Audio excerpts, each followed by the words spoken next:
अच्छा जी, लेसी के पास option available है कि वो राइट ऑफ यूज और लीज लाइबिलिटी को बुक ना करे और रेंट एक्सपेंस को डाल दे P&L में इंटरेस्ट और डेप्रिसिएशन की बजाय। In case of short term lease and low value asset he has choice, उसकी मर्जी है। अगर वो नॉर्मल अकाउंटिंग करना चाहते हैं, प्रिंसिपल इंटरेस्ट बैलेंस वाला कॉलम डालना चाहते हैं रेट इंस्टॉलमेंट के आगे, ही कैन। अच्छा, अब हम आज देखने लगे लो वैल्यू एसेट क्या होता है। जी मोहतरम, क्या?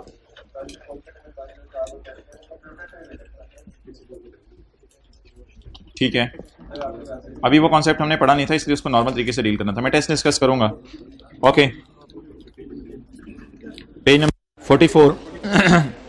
44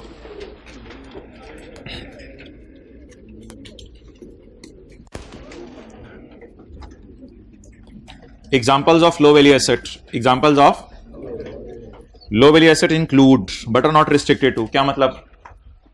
कहते हैं ये एग्जांपल्स हैं लो वैल्यू की, लेकिन अगर इसके अलावा भी कोई एसेट आप लो वैल्यू करा दे दो तो कहते हैं मुझे कोई मसला नहीं है। ये एग्जांपल्स हैं: telephone systems, tablets, personal computers, small items of office furniture. कोई बड़े महंगे महंगे सोफे आपने ले लिए, कहते हैं वो नहीं, small items of office furniture and IT equipment such as laptops. Vehicle is obviously not a low value asset. Vehicle कहाँ लो वैल्यू है? तो ये लो वैल्यू एसेट्स की क्या है? एग्जांपल्स हैं। अब जिस वक्त स्टैंडर्ड बना था उस वक्त उन्होंने एक काम किया था, पता नहीं $500 या $50 उन्होंने लिखा था कि इससे कम की चीज़ लो वैल्यू हुआ करेगी और इससे ज़्यादा की चीज़ लो वैल्यू नहीं होगी, जब स्टैंडर्ड बना था। लेकिन बाद में स्टैंडर्ड बनाने वाले ने उस लाइन को डिलीट कर दिया। उसने कहा मैं इसको लोगों की जजमेंट पे छोड़ रहा हूँ, क्या चीज़ लो वैल्यू है, क्या चीज़ लो वैल्यू नहीं है। लेकिन इसके बारे में उसने थोड़ी सी गाइडेंस दे दी। तो ये चीज़ें अगर पेपर में आपको आएंगी तो इनको आप लो वैल्यू एसेट लेंगे। ये जो नाम आपके सामने आ रहे हैं, टेस्ट में जो सवाल आया था उसकी डिस्कशन टेस्ट में कर लेंगे। अच्छा, an asset can be of low value if, उसमें दो शर्तें पाई जाएं। Lessee can buy with own resources. इसका मतलब है लेसी कैन, ये जो मैंने सारी लाइन अंडरलाइन किया ना, इसकी जगह जरा बाय का लफ्ज लिख के देखें, समझ आ रही है? An asset can be of low value if lessee can buy asset with own resources. अगर अपनी पॉकेट से आप ले सकते हैं एसेट तो वो क्या है? Low value. लेकिन ले क्यों रहे हैं फिर किस्तों पे? तो चस्का पड़ा हुआ है, किस्तों पे चीज चस्का पड़ा हुआ है, बस पैसे जेब में है लेकिन जेब में रखने को दिल चाह रहा है तो सोचा किस्तों पे चीज लें। An asset can be of low value if lessee can buy asset with own resources available to lessee. Own resources से क्या मुराद है? विद ओन कैश, जो आपके पास पैसे पड़े हैं दराज में। अगर आप उन पैसों से एसेट ले सकते हैं तो ये लो वैल्यू है, और अगर उन पैसों से नहीं ले सकते तो फिर ये लो वैल्यू नहीं है। Means can be purchase by lessee itself, यानी आप खुद खरीद सकते हैं। बाय की जगह उसने मुश्किल से लफ्ज लिखा obtain benefit from use. Buy करके ही ऑब्टेन होगा ना बेनिफिट इस्तेमाल करने से। और दूसरी शर्त यह है कि डेट इज द जो भी एसेट है जिसका जिक्र हो रहा है, underlying asset, is not highly dependent और highly inter related with the other assets. ये हाईली डिपेंडेंट या हाईली इंटर रिलेटेड नहीं होना चाहिए अदर एसेट्स से। हाईली डिपेंडेंट, और इस बात का मतलब समझ लें, आपने एक मोबाइल लिया है, ये तो लो वैल्यू है, लेकिन आपने मोबाइल लीज पे लिया है, ये लो वैल्यू है। लेकिन आपकी एक है मैन्युफैक्चरिंग मशीन जिसमें गाड़ी बनती है, और इसके बाद जो है वो आपकी एक आती है पेंट मशीन जिससे स्प्रे पेंट वगैरह हो जाएगा।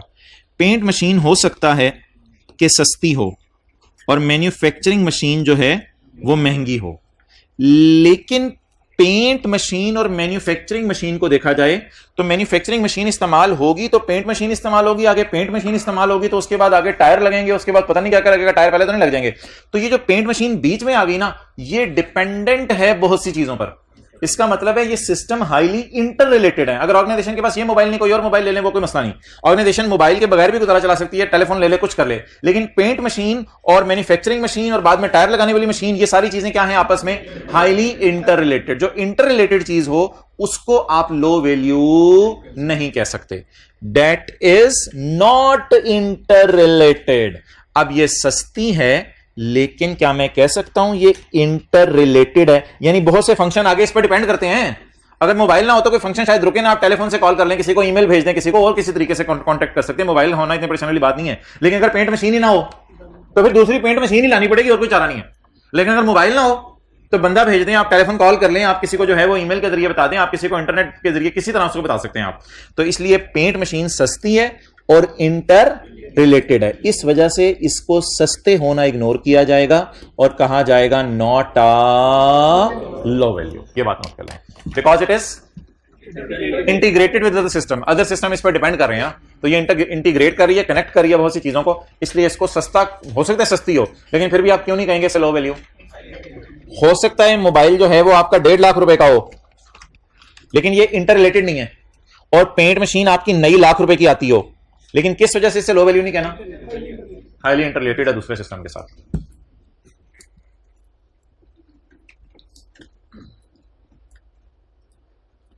तो दो शर्तें पाई जाना जरूरी हैं दोनों। पहली शर्त ये खुद इसकी कीमत कम हो कि आप अपने पैसों से ले सकें, और दूसरी शर्त ये इंटर रिलेटेड ना हो। तो दो शर्तें जरा बोले, चीज सस्ती हो आप अपने पैसों से ले सकते हो, पहली शर्त, दूसरी शर्त इंटर रिलेटेड ना हो। अगर ये दोनों शर्तें पाई जा रही हैं तो इस एसेट को क्या नाम देंगे, लो वैल्यू। तो फिलहाल इसको लो वैल्यू नहीं कहेंगे।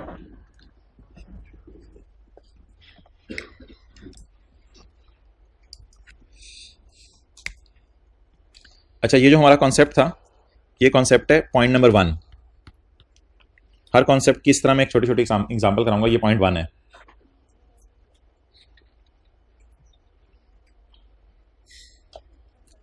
Okay, next.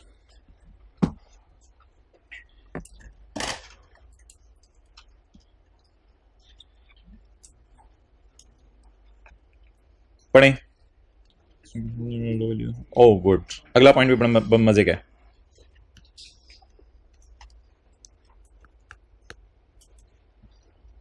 एक गाड़ी है 15 लाख की, एक मोबाइल है 1 लाख का, और एक गाड़ी है 80,000 की, बहुत कोई पुराना मॉडल गाड़ी है 80,000 की। जी मोहतरम, अब सवाल क्या है, ये तो लो वैल्यू नहीं है, ये लो वैल्यू एसेट नहीं है, बल्कि ऐसा कर लेते हैं, इधर लिख लेते हैं लो वैल्यू एसेट, ये नहीं है, ठीक है जी, ये लो वैल्यू। स्टूडेंट कहते हैं ये भी लो वैल्यू नहीं है। आपने कहा क्यों? एक तो ये वजह व्हीकल है, दूसरी एक और वजह सुन लें। असल आप कार को खत्म कर दें, कार की जगह मैं कुछ और भी लिख सकता हूं। असल कॉन्सेप्ट ये कहते हैं आपने उसकी प्रेजेंट फेयर वैल्यू नहीं देखनी, आपने देखनी है नई गाड़ी कितने की मिलती है, ये कॉन्सेप्ट है। अगला कॉन्सेप्ट ये है कि आपने चीज की करंट मार्केट वैल्यू देख के अंदाजा लगाना है जो लो वैल्यू है, या वो चीज नई कितने की मिलती है। तो भाईजान नई गाड़ी तो आपको 80,000 की कहां मिलनी है, बाजार में कोई गाड़ी भी नहीं आपको 80,000 की नहीं मिलेगी। इस वाले मॉडल की भी कोई नई गाड़ी ढूंढने शायद कंपनी ने बनाना बंद कर दिया, लेकिन इस वाले मॉडल की गाड़ी भी अगर आज कंपनी बनाए तो 80,000 की कम से कम आपको नहीं देगी। तो चीज की कीमत की वजह से उसे लो वैल्यू करना है, या उस चीज को देख के सोचना है इससे ऐसी नई चीज कितने की मिलती है। हाँ, इसमें रीजन क्या लिखी, नई गाड़ी 80,000 से महंगी होगी, ये तो मेरी गाड़ी की 80,000 कीमत है ना, नई गाड़ी 80,000 से महंगी होगी, इसलिए लो वैल्यू नहीं है। चलें जी, नोट कर लें। तो चीज को उसकी करंट मार्केट वैल्यू लगवानी है या उस जैसी नई खरीदने की वैल्यू लगवानी है।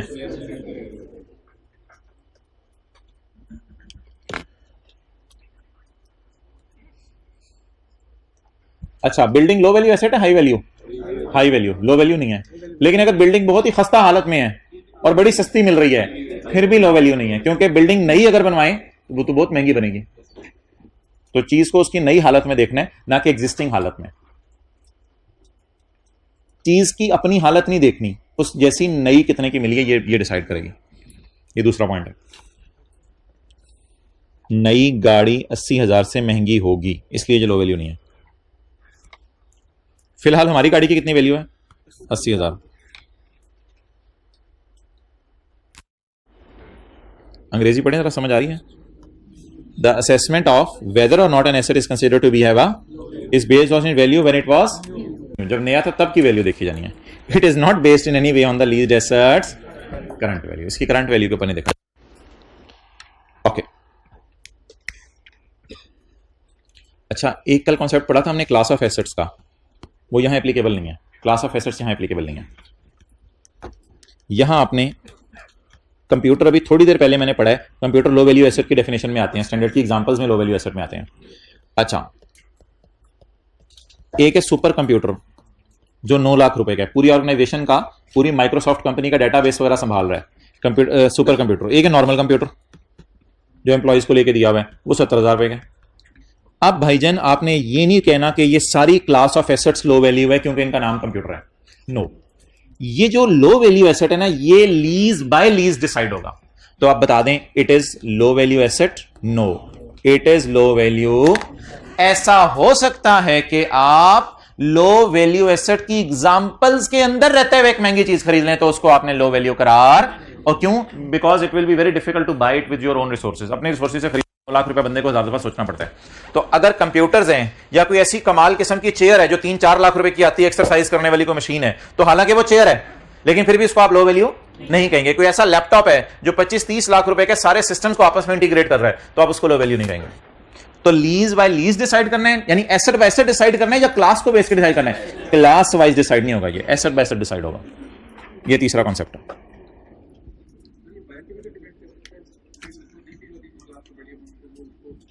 असल में उस पर डिपेंडेंट रखा नहीं लॉ में करने, वैसे इतना ज्यादा सही आप कह रहे हो, थोड़ी सी जजमेंटल है चीज। तो आई कैप जब भी आएगा बताएगा, कुछ ना कुछ इंडिकेशन देगा। लो वैल्यू ना जजमेंटल चीज है, तो आई कैप कोई ना कोई इंडिकेशन देगा कि ये लो वैल्यू है। ओके, आप रूल समझते रहें, किन की बेस पे लो वैल्यू डिसाइड होना है, किन की बेस पे नहीं होना। ओके, अगली बात, हाँ यही बात है, यही बात है, जजमेंटल चीज है, इसलिए मैं बता रहा हूं वो कोई ना कोई इंडिकेशन देगा कि जो लो वैल्यू है। हाँ हो बिल्कुल बिल्कुल कह सकते हैं आप। अच्छा, एक ऑर्गेनाइजेशन है जी, उसने 10 मोबाइल लीज पे ले लिए, 10 मोबाइल लीज पे ले लिए, लाख लाख लाख लाख रुपए के 10 मोबाइल लीज पे ले लिए। ये in it self low value है, इन इट सेल्फ, और इनको लो वैल्यू ही कहा जाएगा। और इसने 10 मोबाइल अपने एम्प्लॉयज को दे दिए, तो ये ऑर्गेनाइजेशन कहेगी मैंने लो वैल्यू एसेट को लीज पे लिया हुआ है, बस कोई मसला नहीं। लेकिन अगर एक ऑर्गेनाइजेशन कहे मैंने मोबाइल्स इसलिए लीज पे नहीं लिए कि मैं अपने एम्प्लॉयज को दूं, मैंने तो मोबाइल लीजिंग कंपनी से इसलिए लीज पे दिए कि मैं आगे लोगों को लीज पे दूं। ओ भाईजान, फिर तो तुम कोई और ही कारोबार कर रहे हो, तुम तो लीजिंग का काम कर रहे हो, फिर तुम्हारे लिए ये जो मोबाइल लीज पे लेना है ये लो वैल्यू एसेट नहीं है। अब कहानी क्या बनी जरा जहन में बनाएं। एक लीजिंग कंपनी है, एक क्रिश्चियन कॉलेज है, और एक जो है वो उसके एम्प्लॉइज हैं। डन। अब लीजिंग कंपनी से हमने लीज पे क्या लिया? मोबाइल। आगे किसको दिए? एम्प्लॉइज को। अब हमारे लिए ये जो मोबाइल्स हैं ये क्या समझे जाएंगे? Low value asset. Christian college इसको low value asset, Christian college तो लेसी है ना, और लेसी आगे लीज पे किसी को नहीं दे रहा, लेसी तो एम्प्लॉइज को वैसे दे रहा है अपने कामों के लिए। तो क्रिश्चियन कॉलेज वाले इस बींगा लेसी इसको कहां क्लासिफाई करेंगे? लो वैल्यू एसेट। लेकिन अगर एक लीजिंग कंपनी है, उसने एमसीबी बैंक को मोबाइल लीज पे दिए, और एमसीबी बैंक ने आगे एम्प्लॉइज को नहीं दिए, एमसीबी बैंक ने आगे सब लीज कर दिए, एमसीबी बैंक ने आगे सब लीज कर दिए। मिसाल के तौर पे एमसीबी बैंक को पेल वालों ने कहा यार हमें मोबाइल चाहिए, तो एमसीबी वालों ने पेल के मोबाइल दे दिए काफी सारे। तो एमसीबी ने जो पेल को मोबाइल दिए, तो एमसीबी ने क्या किया है? सब लीज। और इधर क्या हो रही है? लीज। अब एमसीबी बैंक के लिए ये मोबाइल बोलें लो वैल्यू एसेट है या नहीं है? अब ये लो वैल्यू एसेट नहीं है। चलें, एम्प्लॉइज को हमने सब लीज नहीं किया, एम्प्लॉइज को तो इस्तेमाल के लिए दे दिए होंगे ना।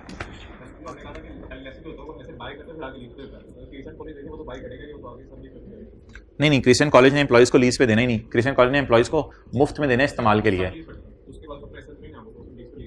हाँ, अगर क्रिश्चियन कॉलेज भी सब लीज करने लग जाए तो फिर ऐसी सूरत के अंदर क्रिश्चियन कॉलेज भी इसको लो वैल्यू एसेट नहीं कहेगा। नहीं, वो जरूरी नहीं है, आपका अपना नहीं होगा फिर भी आप लीज पे दे रहे होंगे, वो कोई जरूरी नहीं। असल में सब लीज हमारे सिलेबस में नहीं है, लेकिन ये छोटा सा कॉन्सेप्ट हमें समझना पड़ेगा।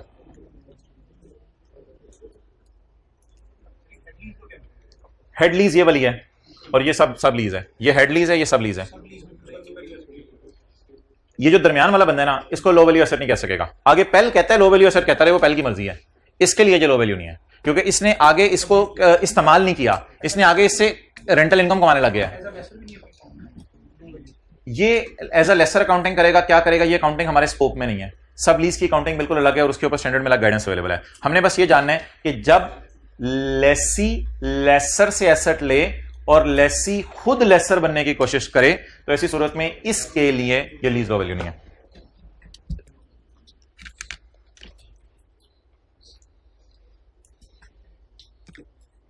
ओके, पढ़ लीजिए आखिरी concept. In case lessee intends to sublease the low value asset, lessee कौन, MCB, MCB intends to sublease the low value asset, the MCB may never account for the head lease as, head lease किसके साथ है, head lease तो है with leasing company वाली lease को, फिर ये लो वैल्यू एसेट नहीं लेगा। That is the head lease will have to be recorded on balance sheet. कैसे, right of use, balance sheet में तो राइट ऑफ यूज ही नजर आता है ना। हेड लीज को बैलेंस शीट में रिकॉर्ड करो, even if it involves an asset that would otherwise set to have a, otherwise चाहे लोग इसको लो वैल्यू कहते रहे, लेकिन तुम तो लो वैल्यू को खुद इस्तेमाल करना पसंद नहीं करे, बल्कि आगे उससे क्या कमाना पसंद कर रहे हो, रेंटल इनकम कमाना पसंद कर रहे हो। तो ये 4 कॉन्सेप्ट थे। चलें ये छोटी छोटी एग्जांपल्स करें, इसको खत्म करें। Lessee acquired a car for 9 months, गाड़ी लो वैल्यू नहीं हो सकती, लेकिन क्या होगी, वाई, लेस देन 12 months है, at a monthly rental of 10,000। तो हर महीने क्या एंट्री होगी, rent expense debit, cash credit. Lessee and lessor enter into a 5-year lease. ये ना कॉन्सेप्ट मैंने पढ़ाया नहीं था, आईकेप की किताब में भी नहीं दिया हुआ, ये नया कॉन्सेप्ट है, जबानी समझ लें। Lessee and lessor enter into a 5-year lease, both can cancel the lease at end of any year. दोनों किसी भी वक्त लीज कैंसिल कर सकते हैं। इस लीज को भी भाईजान क्या कहेंगे, क्योंकि पहले साल के एंड पे भी फारिग हो सकती है, दूसरे साल के एंड पे भी फारिग हो सकती है। ये बिल्कुल नया कॉन्सेप्ट है, आईकेप ने स्टडी टेक्स्ट में इस कॉन्सेप्ट को एक्सप्लेन नहीं किया, लेकिन इसकी एग्जांपल डाल दी। At end of any year, साल खत्म होते ही आप फारिग कर दें, तो बस फिर ये लीज भी शॉर्ट टर्म है। अगर एक साल के एंड पे आपने कैंसिल ना किया और दूसरे साल पे लीज चढ़ गई, फिर भी आप उसे शॉर्ट टर्म ही कहते रहेंगे, क्योंकि किसी भी वक्त क्या करने की ऑप्शन है, कैंसिल करने की ऑप्शन है। माना कि फिर चलती रहेगी बार बार, तो rent expense debit cash credit करते रहे, बस normal accounting. Lessee has entered into a 9 month lease, ये कॉन्सेप्ट कल किया था, with a purchase option at the end of 9 months। ये बताएं, ये किया था। A lease date contains a is not a short term lease. तो इस 9 months की तो है, लेकिन इसमें कौन सी ऑप्शन अवेलेबल है, so it is not a short term lease. इसको काट दें, एग्जांपल 4 को, एग्जांपल 4 को काट दें। एग्जांपल 5 होमवर्क में, ये गया खर्च हुआ की रिवीजन कर लीजिएगा, थोड़ी सी अच्छी एग्जांपल है। एग्जांपल 5, एग्जांपल 6 मोटे मोटे बता दें जी। Real estate, office building low value है, वेयर हाउस लो वैल्यू है, ऑफिस फर्नीचर लो वैल्यू है। हाँ, जनरली आप इसको लो वैल्यू करार दे दीजिएगा, बस कोई मसला नहीं। कंपनी की गाड़ियां लो वैल्यू हैं, कुछ सेल्स पर्सनल यूज कर रहे हैं, कुछ सीनियर मैनेजर यूज कर रहे हैं, गाड़ियां डिफरेंट क्वालिटी की हैं और डिफरेंट उनकी वैल्यूज हैं, नहीं फिर भी गाड़ी लो वैल्यू नहीं है। ट्रक्स लो वैल्यू हैं, जब गाड़ी लो वैल्यू नहीं तो ट्रक कहां से लो वैल्यू होना है, जब गाड़ी लो वैल्यू नहीं तो वैन कहां से लो वैल्यू होनी है। IT equipment such as laptops वगैरह, ये लो वैल्यू हैं, बिल्कुल ये लो वैल्यू हैं। तो या तो इन चीजों के नाम आएंगे, और अगर इन चीजों के नाम ना आए तो आईकेप कोई ना कोई इंडिकेशन देगा जहां से पता चल जाएगा चीजें लो वैल्यू हैं या नहीं है। चलें जी, आगे हैं सारे, आगे हैं सारे, शुरू करें काम। भाईजान बड़ी इंपॉर्टेंट आज बात है, साहब हजरात के आने का वेट किया जा रहा था, आप दोनों तशरीफ ले आए हैं। मुझे ये बताएं,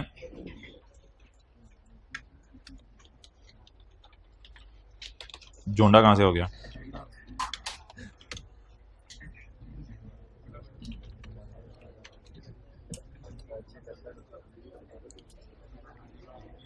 अच्छा जी, ये क्या है भाईजान, होंडा कार्स की फैक्ट्री, जहां क्या बन रही हैं, गाड़ियां बन रही हैं। कौन सी वाली उठा लें, ये वाली उठा लें, ये वाली उठानी है।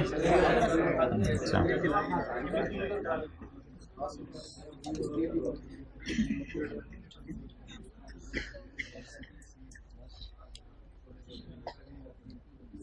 सोतों को उठा दें, जो सोता है वो मिस करता है।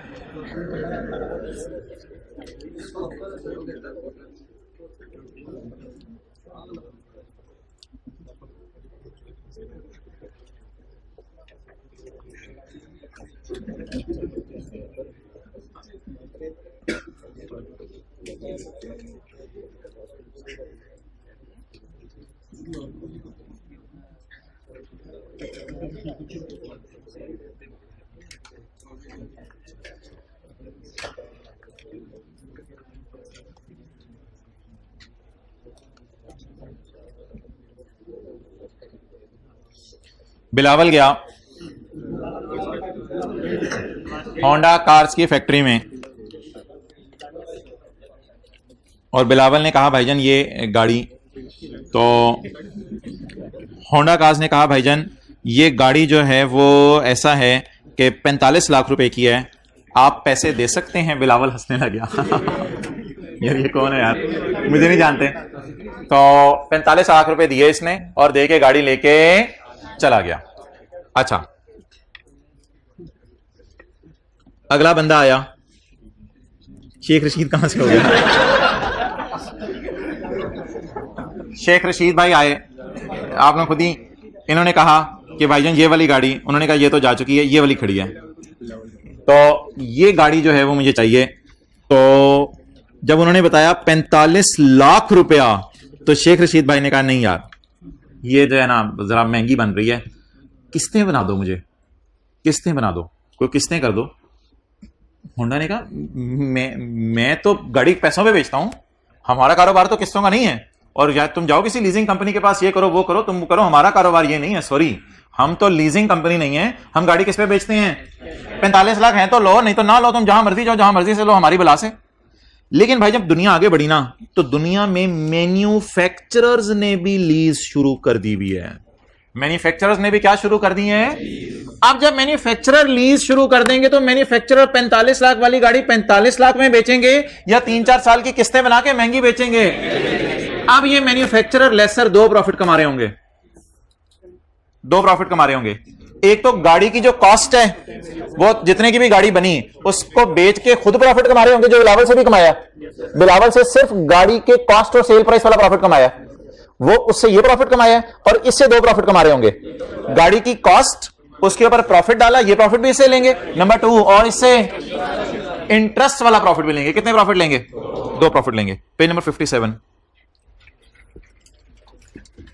पेज नंबर 57 जी। होंडा का नाम हमने जबरदस्ती क्या रख दिया है? आप समझते थे मैन्युफैक्चरर है, लेकिन मैंने आपको बताया कि मैन्युफैक्चरर के साथ ये क्या है, हालांकि होंडा है नहीं, लेकिन हम अपने समझने के लिए कह रहे हैं मैन्युफैक्चरर लेसर। होंडा ने गाड़ी कितने की बनाई? मटेरियल, लेबर, ओवरहेड लगा के 40 लाख की गाड़ी बनाई। अब अगर 40 लाख की गाड़ी बनाई तो 40 लाख वाली गाड़ी बिलावल को 5 लाख रुपए प्रॉफिट डाल के कितने की बेची? 45 लाख की। जब ये 45 लाख वाली गाड़ी बिलावल को बेच दी तो अगली गाड़ी जब बेचने की बारी आई तो अगले बंदे ने कहा I do not have cash, मेरे पास कैश नहीं है, और उसने जो है वो अपनी जेबें पूरी खाली करके दिखा दी, भाईजान मेरे पास इतना कैश अभी नहीं है, तो मुझे किस्तें बना दो। तो अब इसको भाईजान हमने 10 रेंटल्स बना दिए 5,30,000 के। कितने रेंटल बना दिए? ऊपर देख रहे हैं सीए करने के लिए 10 रेंटल्स बना दिए, कितने के?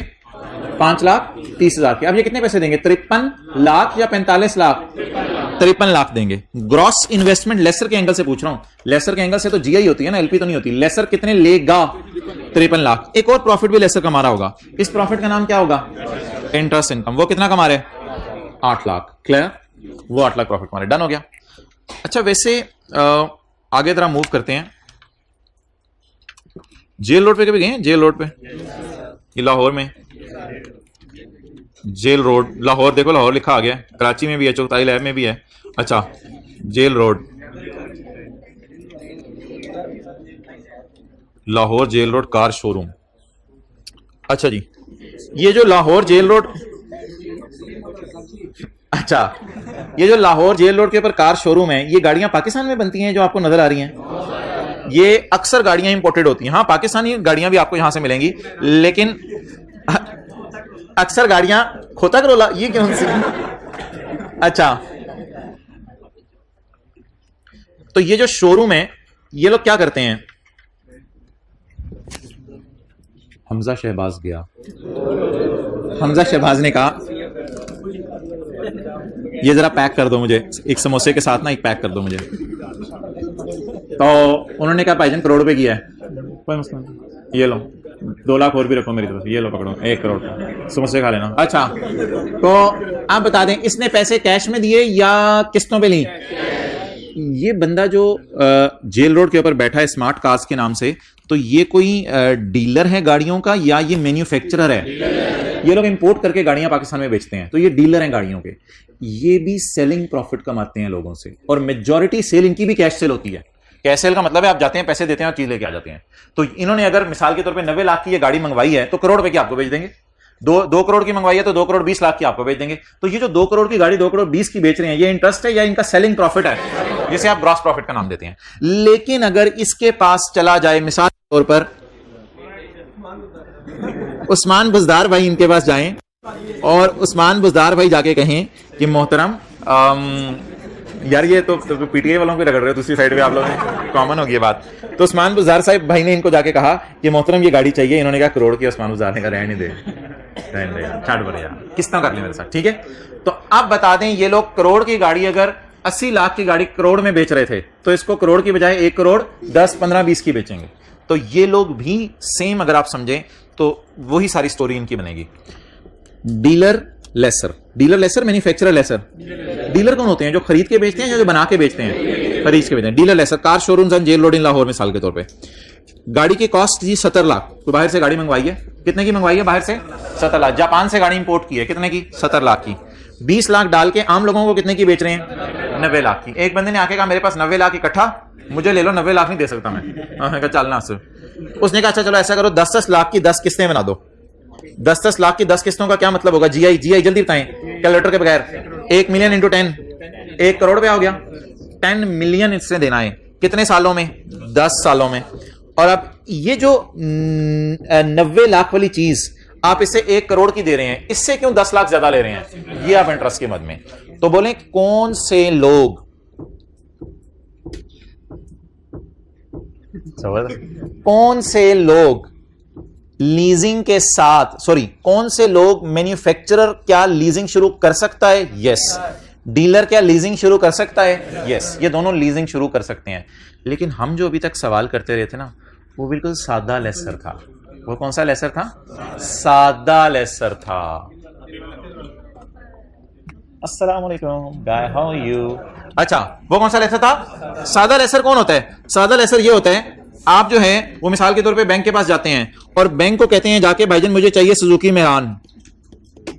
बैंक कहता है भाईजान 4 लाख की मैं खरीद लेता हूं कहीं बाजार से, जहां मर्जी है जाके खरीदे हमारी बिला से। बैंक 4 लाख की गाड़ी खरीद लेगा और 4 लाख वाली गाड़ी हमें कितने की दे देगा? 4.5 लाख की, और 45 हजार की 10 किस्तें बना के दे देगा हमें। तो ये जो सिंपल लेसर होते थे बैंक से लीजिंग कंपनीज, ये कौन सी इनकम कमाते थे? कौन सी इनकम कमाते थे? Interest income. ये कौन सी इनकम कमाते थे? सिर्फ इंटरेस्ट इनकम। अब ये फिगर्स आप हजरात याद कर लें जरा। इन फिगर्स की बुनियाद पे मैं सवाल करवाने लगा हूं। पहला, अच्छा हमारी अकाउंटिंग सारी आज वही होनी है, सिर्फ एक जनरल एंट्री ज्यादा होगी गाड़ी के बेचने की, और गाड़ी के बेचने की एंट्री आपको आती है डेटर, डेबिट, सेल, क्रेडिट। वो एक एंट्री हमारी एक्स्ट्रा होनी है। बाकी सारी क्लास आज हमारी नॉर्मल तरीके से चलनी है, कोई मसला नहीं है। अच्छा मुझे ये बता दें कितने की गाड़ी होंडा ने बनाई? 40 लाख की। अहमद के ऊपर मना करेंगे कि ठक ठक हुई है। कितने की गाड़ी बनाई?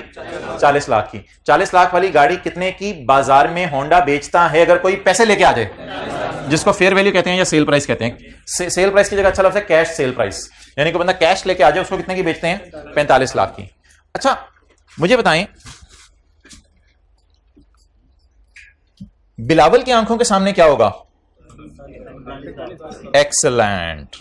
बिलावल को ये वाली बात भी नहीं बताएंगे क्योंकि उसने ऐसी ऑफर कही नहीं, और बिलावल को ये भी नहीं बताएंगे वरना उसने गाड़ियां बनाने की फैक्ट्री लगा लेनी है। उसने कहना है हर गाड़ी में तो हम लोगों को 5 लाख बच रहे हैं, चलो मैं भी फैक्ट्री लगा लेता हूं। तो जाहिर बात है दुकानदार कॉस्ट नहीं बताता। दुकानदार जब कपड़ों का थान आपको बेचता है तो कभी नहीं आपको बताता कितने का खरीदा है। बता दे वो अलग है बात, आप उस पर एतबार नहीं करते, लेकिन आमतौर पर दुकानदार आपको पता है अपनी कॉस्ट नहीं बताते चीजों के। बिलावल की आंखों के सामने क्या स्टोरी होगी? सिर्फ बस वो जैसे आप दुकान पे चीज खरीदने जाए आपके सामने सिर्फ उसकी सेल प्राइस होती है, उसकी कॉस्ट नहीं होती। दुकानदार बताते नहीं वरना आप दुकानें खोल लें। अच्छा अगला सवाल, लेकिन जिस वक्त वो जाएगा शहजादा शेख रशीद, तो उसकी आंखों के सामने क्या होगा?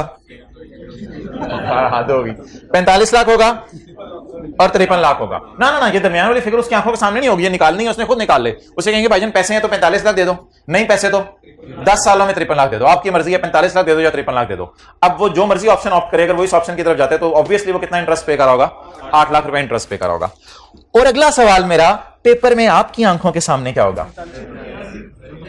भाईजान आपकी आंखों के सामने ही शायद सब कुछ होना है, टेंशन नहीं लेनी। आपकी आंखों के सामने ये सारा डाटा होगा, बल्कि ये 53 लाख नहीं होगा, ये वाली फिगर होगी। आपकी आंखों के सामने ये डाटा होगा, आपको कॉस्ट भी बताएगा, आपको फेयर वैल्यू भी बताएगा, इन दोनों का डिफरेंस लेके आप ये भी निकाल सकेंगे, आपको जीआई निकालने के लिए भी डाटा देगा, तो ये फिगर सारी आपको देगा जिससे आप बाकी सारी फिगर्स निकाल लेंगे। तो आपको पेपर में क्या क्या गिवन होगा, कितने की गाड़ी बनाई होंडा ने, ये भी गिवन होगा, अगर कोई बंदा पैसे लेके आ जाए कितने की गाड़ी बेचेंगे ये भी पेपर में आपको गिवन होगा, और किस्तें बना के हमने कितने की किस्त सालाना रखी ये भी पेपर में आपको रेंटल्स की फॉर्म में गिवन होगा। बाकी सारी फिगर्स मिसिंग होंगी, वो आप खुद निकाल लेंगे, उनकी कोई टेंशन नहीं। अच्छा, ये फिगर 4 मिलियन वाली और 45 लाख वाली ये दोनों गिवन होंगी, या जीपी परसेंटेज भी दे सकता है? हाँ, तो अक्सर ऐसा होगा, कॉस्ट गिवन होगी, ग्रॉस प्रॉफिट की परसेंटेज गिवन होगी, वो डाल के आप क्या निकाल लेंगे, खुद ही सेल प्राइस निकाल लेंगे। इसे कैश सेल प्राइस कहते हैं या कैश में बिकने की फेयर वैल्यू कहते हैं। ओके, ये फिगर्स याद रख लें, 40 लाख, 5 लाख, 45 लाख और 53 लाख। एप्पल बी वाला सवाल निकालें। प्रैक्टिस का क्वेश्चन नंबर देखें कौन सा है, एप्पल बी। सिर्फ इतना सा पैरा पढ़ के मुझे समझाएं बात क्या है। पेज 73, इतना सा पैरा पढ़ के मुझे बताएं, समझ आ रहा है? अगर आप 15 मिनट से पिछले बैठे हुए हैं तो ये बात समझ आ जानी चाहिए। Apple B is a manufacturer of equipment. Apple B चीजें बनाता है, काम तो इसका कारोबार है चीजें बनाना, जैसे होंडा बनाता है। Apple B sells the equipment to farmers all around the country, और फार्मर्स को बेचता है इक्विपमेंट, कोई थ्रेशिंग मशीनें होंगी। Some customers purchase the equipment for cash, जिनके पास पैसे हों वो पैसों में चीजें लेके चले जाते हैं बिलावल की तरह। And others purchase under lease agreement, और बाकी कहते हैं हमारे पास पैसे नहीं है तो वो किस पे ले लेते हैं, चीजें किस्तों पे ले लेते हैं। मेरे ख्याल से हमें ऐसे कस्टमर का डाटा नहीं देगा जिसको कैश सेल करनी है, क्योंकि वो तो इंट्रो की क्लास का सवाल हो जाएगा। हमें शायद ऐसे कस्टमर का डाटा दे जो लीज पे लेने आया। हैटफील्ड एक मुर्गी है जो फंस गई और इसके पास आई और इससे आके कहा कि भाईजान मैं एक चीज लेना चाहता हूं। Hatfield purchase a harvester from Apple B limited and made use of their finance lease. Test लगाने की जरूरत नहीं, वैसे टेस्ट लगा भी लेंगे कि ये लीज फाइनेंस है ऑपरेटिंग है। अब मैन्युफैक्चरर डीलर लेसर के सवाल हम शुरू करने लगे हैं, इसका मतलब ये नहीं कि फाइनेंस ऑपरेटिंग के टेस्ट नहीं लगाएंगे, फाइनेंस ऑपरेटिंग के टेस्ट उसी तरह लगाया करेंगे।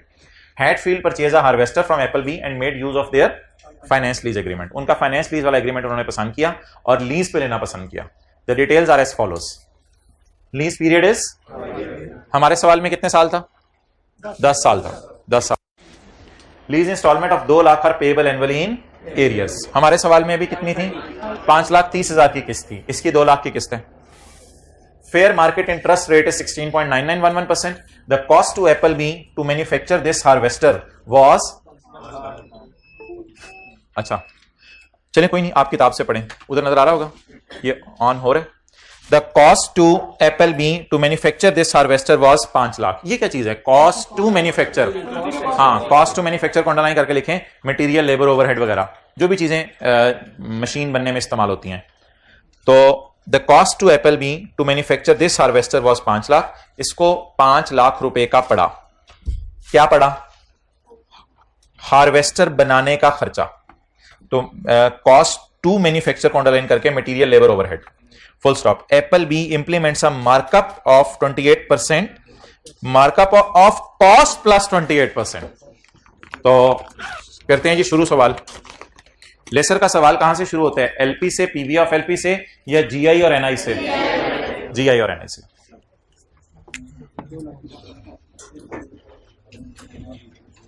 लेकिन मोहतरम मैं 2 लाइनें आज और ऐड कर रहा हूं मैन्युफैक्चरर और डीलर लेसर के सवाल में।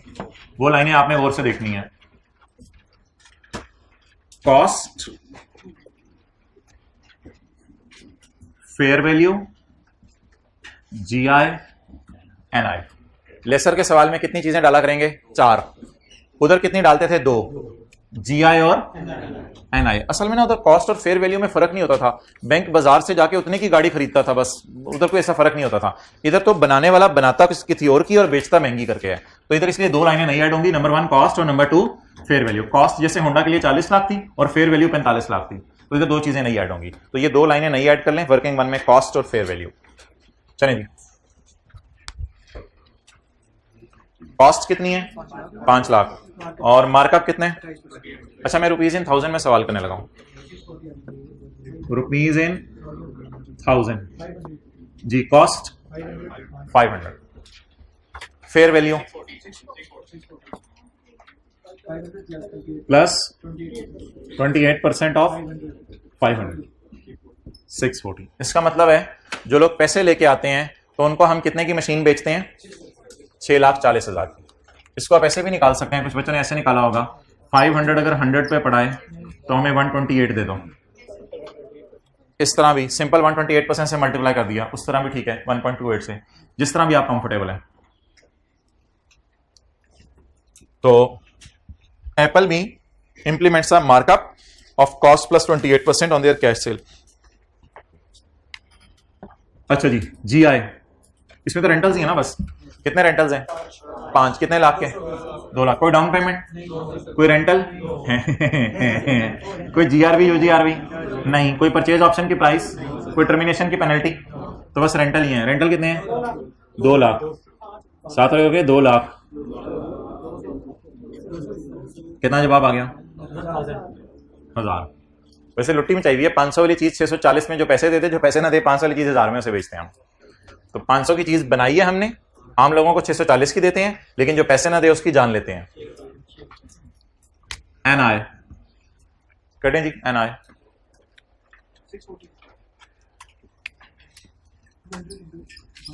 200 इंटू 1 माइनस 1.69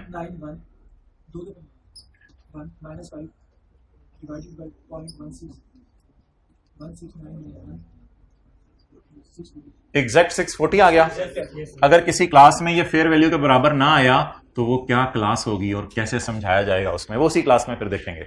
अगर किसी क्लास में ये फेयर वैल्यू के बराबर ना आया तो फेयर वैल्यू की मद में हम उसे 640 ले सकते थे और प्रेजेंट वैल्यू की मद में हमने उसे 640 ही मांगे, तो बाकी उससे हम इंटरेस्ट मांग रहे हैं।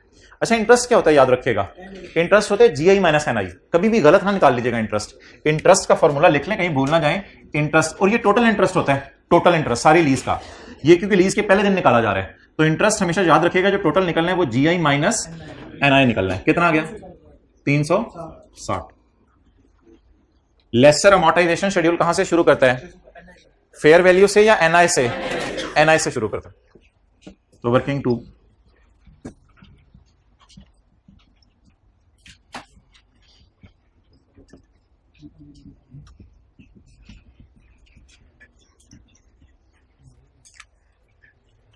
अच्छा जी,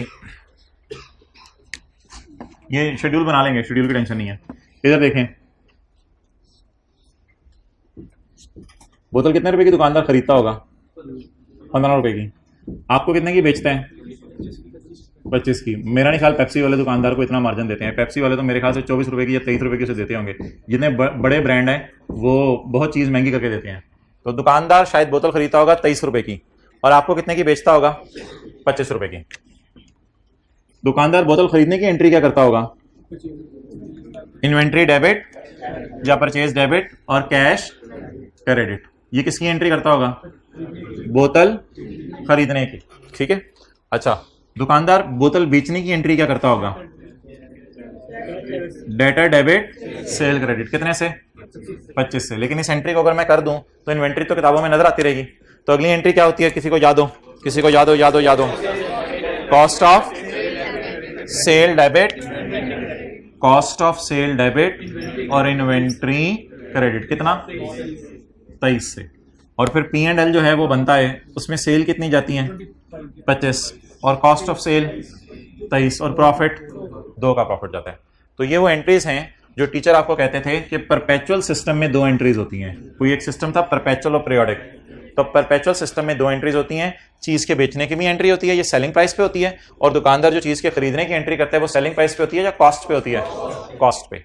तो इस एंट्री को, खरीदने की एंट्री तो हमें करने की जरूरत नहीं होगी, वो उसने खरीद के रखी होगी। कभी सवाल में कह दिया खरीद के रखी है तो वो कर दीजिएगा। असल में हमारा एंट्रीज इन्हीं पे फोकस होगा, बेचने की। जिस वक्त हम लीज पे एसेट दिया करेंगे ना, तारीख क्या बनेगी? जकम जनवरी 5, उस वक्त हम ये एंट्री किया करेंगे। डेटर डेबिट सेल क्रेडिट, ये सेल प्राइस से, और कॉस्ट ऑफ सेल डेबिट और इन्वेंट्री क्रेडिट। इस एंट्री को मर्ज करके कर देंगे, ये इस एंट्री को अलग अलग करेंगे। बेहतर है मर्ज करके कर दें। इस एंट्री को हमेशा ही मर्ज करके किया करेंगे। डेटर की जगह हम डेबिट किया करेंगे लीज रिसीवेबल। क्या डेबिट किया करेंगे? Lease receivable. बस ये छोटा सा फर्क है। डेटर की जगह लीज रिसीवेबल डेबिट किया करेंगे। सेल किस पे रिकॉर्ड हुआ करेगी? सेल रिकॉर्ड हुआ करेगी फेयर वैल्यू पे।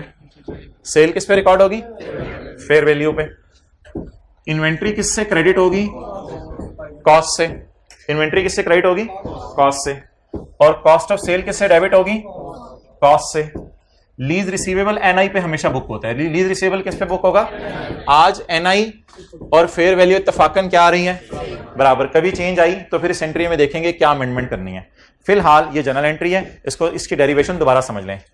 Debtor debit cell credit.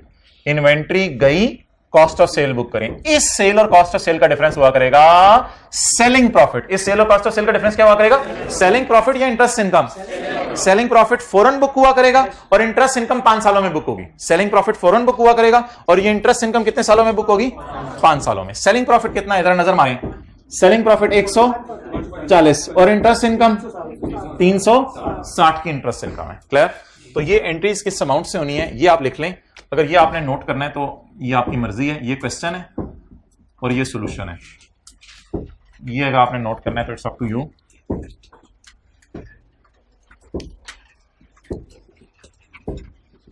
जाए अहमद।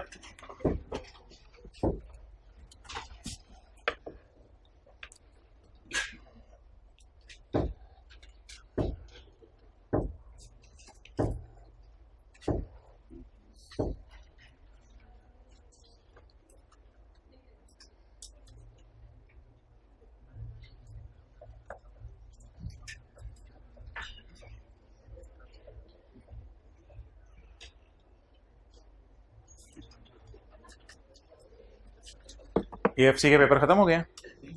पीआरसी। अब शायद एएफसी दोबारा नाम रखने लगे। नहीं, दोबारा नाम एएफसी रख रहे हैं।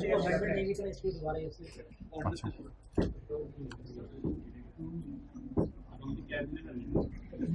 अच्छा। अब उसको वो जो पीआरसी वाला बच्चा आपके पास आएगा, कौन सा महीना चल रहा है अभी? अप्रैल। अभी तो उसको ईद का नशा चढ़ा होगा। वो ईद पे पहले हफ्ता तो वो नहीं पड़ेगा मेरे ख्याल से। अभी तो ईद पे चला जाएगा। अब ईद पे चला जाएगा तो ईद के बाद जो कब वापस आएगा? 11 को रिजल्ट है उनका, लेकिन ईद के बाद वापस आ जाएगा। तो 3 महीने में आप उसे कितने सब्जेक्ट सजेस्ट करेंगे? 3 सब्जेक्ट, कॉस्ट, FR1 और आपके पास आएगा तो क्या मशवरा दोगे उसे? 3 में से कितने कर ले? एक पेपर? नहीं यार, ये 3 में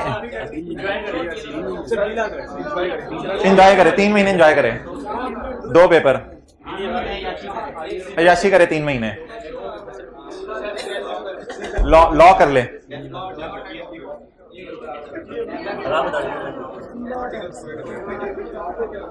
आर्टिकल्स शुरू कर दे। ये कौन बोला है?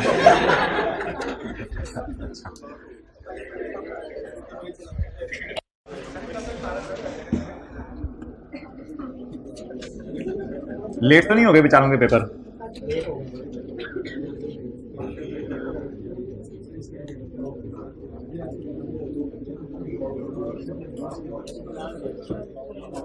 यार इस बात पे आप रहे ना, जब सीए करने के लिए बच्चा आता है कि भाईजान जो भी आपका पीआरसी है या एएफसी है, ये इंशाल्लाह आपका 6 महीने में हो जाएगा।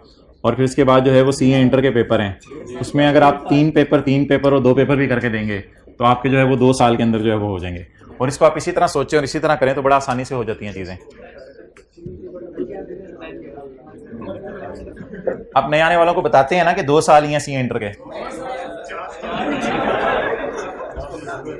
जितने लोग माशाल्लाह अभी तक फर्स्ट एंड में जा रहे हैं तो ठीक है ना। देखें ये लोग भी तो हैं आपके दाएं बाएं बैठे हुए हैं, तो मैं दूसरी क्लास से तो नहीं मंगवाई है। अच्छा चलिए जी, लीज रिसीवेबल डेबिट किससे करने हैं भाई? ये फिगर्स लिखिए। ये फिगर्स अगर आपने नहीं लिखेंगे 4 तो मसला होगा पेपर में। कितने से जी? सेल भी किससे रिकॉर्ड करनी है? फेयर वैल्यू से। कितना? 640। कॉस्ट कितने पे? 500। इन्वेंट्री 500। ये एंट्री थी नई, आगे सारी वही एंट्री है। अमोर्टाइजेशन शेड्यूल बना लें और एंट्रीज कर लें। वो जो पहली एंट्री होती थी ना, lease receivable debit asset credit, ये वो उस टाइप की कोई एंट्री है। वो एंट्री हो गई, अब सिर्फ किराया आना है बस। वो जो एंट्री होती थी ना, lease receivable debit asset credit, उसकी जगह ये एंट्री है। इन्वेंट्री चली गई उसकी और डेटर बुक हो गया। आप बता दें डेट? 1 जनवरी 5। कहां से शुरू करना है? हमेशा एनआई से। 640। 31/12/5 31/12/6। आज आपको मैंने नोट बनाने का शॉर्टकट तरीका भी बताना है, नोट बनाने का इंशाल्लाह। आज आपको मैंने नोट बनाने का शॉर्टकट तरीका बताना है। अच्छा, 31/12/5 को रेंटल बोले 5,000 वाला नोट, 5,000, 200 वाला नोट है ही नहीं। हाँ दो। ये कौन बोला है, कौन बोला है? आप बोले हो, आप बोले हो। अच्छा भला रिदम चल रहा होता है, लोगों को चीज समझ आ रही होती है, एक माइंड सेट बना होता है, ऐसे दिमाग की खिचड़ी बना देते हैं कि इस तरह के सवाल अकेले में पूछा करो भाई। अच्छा जी बोले 109 क्या चीज? इंटरेस्ट 549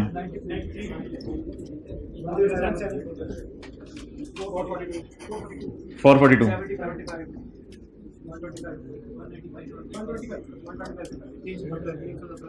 वो हजरात इशारा करें अपने साथ वाले की तरफ, जो साथ वाला कभी भी ये बनवा नहीं रहा होता, बस देख के लिखी जा रहा होता है, ऐसे इशारा करें उसकी तरफ।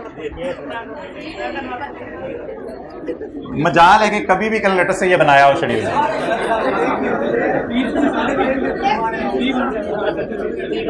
सोल्यूशन से देख के बन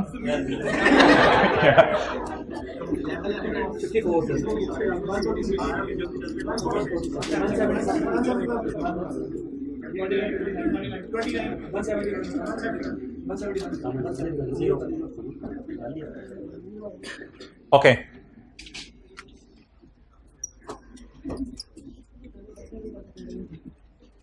इकतीस 12/5 फाइनेंस लीज की मैं एंट्रीज कर रहा हूं क्योंकि सवाल ने बताया हुआ था फाइनेंस लीज है।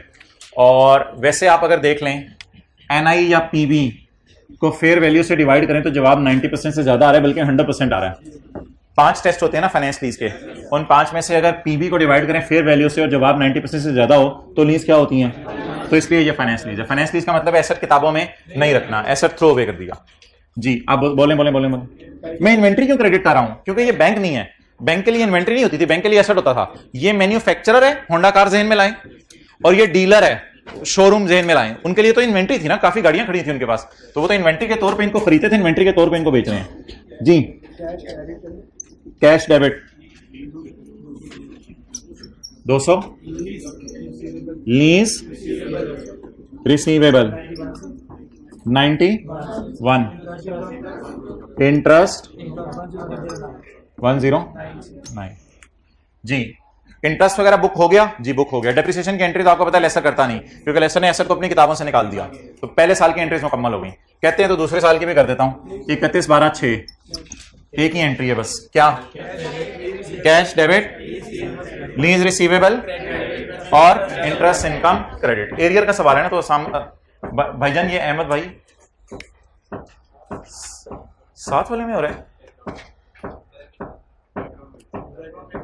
अच्छा चलें जी, बोलें cash debit, lease receivable credit और इंटरेस्ट इनकम क्रेडिट 93। अच्छा जी, अब सबसे इंपॉर्टेंट चीज इसकी पी एंड एल नहीं है, सबसे इंपॉर्टेंट चीज जो है वो इसकी बैलेंस शीट, वो बैलेंस शीट नहीं है, पी एंड एल है। क्योंकि पी एंड एल में आज हमें दो चीजें नजर आएंगी, पी एंड एल में दो चीजें नजर आएंगी, और पी एंड एल जो है वो मैं आपके बनाने लगा हूं सारे सालों का, पी एंड एल सारे सालों का आपको बना के दिखाने लगा हूं। पी एंड एल की तरफ आ जाएं, चलिए जरा देख लें क्या चक्कर है। पी एंड एल बनाएं 5 सालों का, बस इंटरेस्ट इनकम शो कर दें और एक नई चीज शो कर दें, पी एंड एल।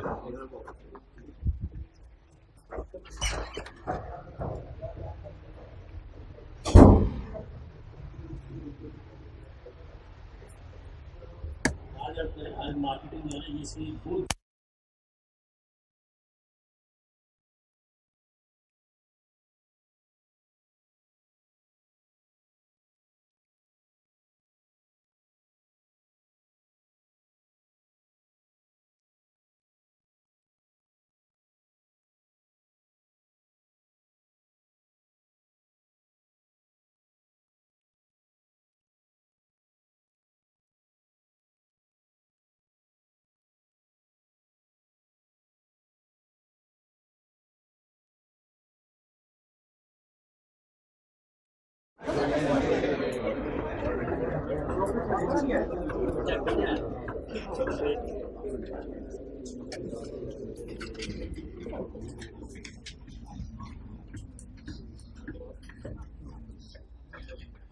ओके चलें जी, P&L पहला साल कौन सा है?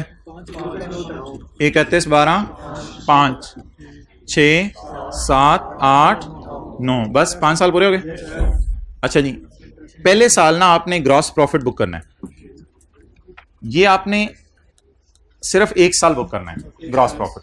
ये कैसे निकालना है? खुदा के लिए ये वर्किंग वन से नहीं निकालना, ये इस एंट्री से आपने निकाला करना है, सेल और कॉस्ट ऑफ सेल का डिफरेंस।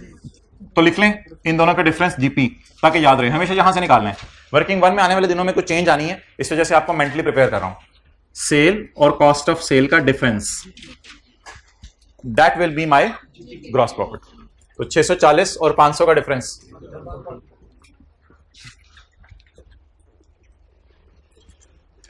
$600 जी। बाकी इंटरेस्ट इनकम है वो 31/12/5 का इंटरेस्ट 31/12/5 को मिल रहा है या यकम जनवरी 6 की सुबह? 31/12/5 का इंटरेस्ट 31/12/5 को मिल रहा है या यकम जनवरी 6 की सुबह? 31/12/5 को मिल रहा है। तो ये 31/12/5 का इंटरेस्ट है, ये 6 का, ये 7 का, ये 8 का और ये 9 का जी।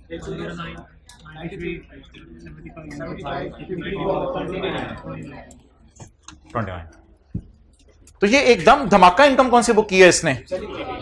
सेलिंग प्रॉफिट, जो आमतौर पे बिलावल को गाड़ी बेचने पे तो आ ही रहा था, लेकिन शेख रशीद को गाड़ी बेचने पे क्यों ये बुक किया है? क्योंकि गाड़ी तो उसे बेच दी ना, बाकी जो इंटरेस्ट इनकम है उसको आहिस्ता आहिस्ता पे लगा दें, इसको फौरन बुक करें। तो ये एक नई चीज है P&L के अंदर, जिसको आपने ग्रीन हाइलाइटर पकड़ के साथ वाले के रजिस्टर पे हाईलाइट कर दिया। कुछ रोज में सिर्फ एक ही ग्रीन हाइलाइटर है।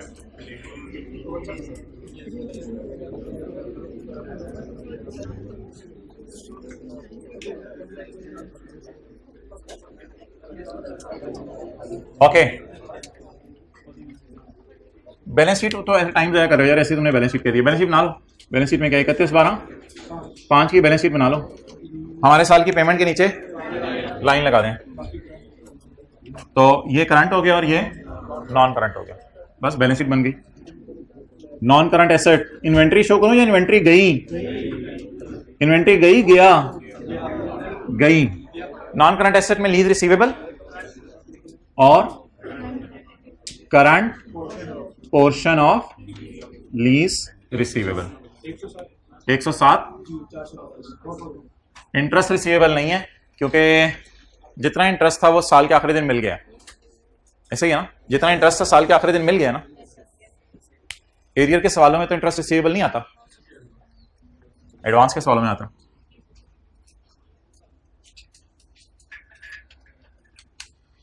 ओके, अब मैं कह रहा था कि आपको मैच्योरिटी एनालिसिस में अनअर्न्ड इंटरेस्ट का शॉर्टकट आज बताना है। मैच्योरिटी एनालिसिस में अनअर्न्ड इंटरेस्ट का शॉर्टकट बताना है। आइडेंटिफाई होगी, बाहर हो रही ये तारिक कार्स। अच्छा, इनको तो नहीं रुकवा सकते आप, इनको कर सकते हैं। अच्छा चलें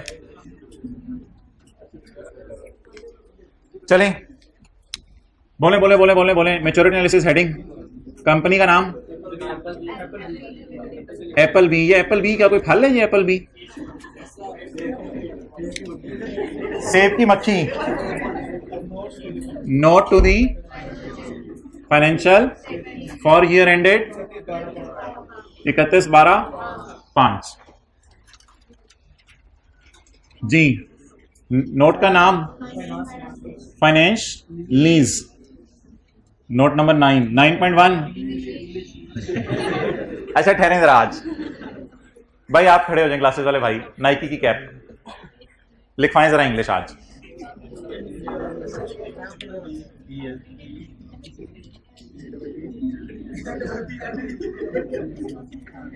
वो कह रहे हैं 1 मिनट लिखवाने तो दें यार, बोलो। इन सबको चुप करा दो आज, आप इन सबको चुप करा दो। अच्छा यार, एप्पल बी कंपनी में एप्पल बी का नाम दोबारा नहीं लिखना आपने। We have leased an asset. We have leased. We have obtained on lease नहीं. We have leased an asset at interest rate of blah blah blah semi annual या annual rentals are payable in arrear. बस इतनी सी बात लिख के बैठ जाना paper में। 9.2 ग्रॉस इन्वेस्टमेंट और नेट इन्वेस्टमेंट, अर्नड इंटरेस्ट, ये सारे लफ्ज आपने याद रखने हैं। लेकिन मुझे बता दें यहां पे सबसे पहले शुरू क्या होता है, maturity analysis, contractual undiscounted cash flows less than 1 year. Note बनाने के लिए कायदे आजम के टोपी के नीचे लाइन लगा दें। नोट बनाने के लिए हमारे साल की पेमेंट के नीचे लाइन लगा दें। अच्छा जी, आप बता दो लेस देन 1 ईयर कौन सा है? जल्दी जल्दी जल्दी।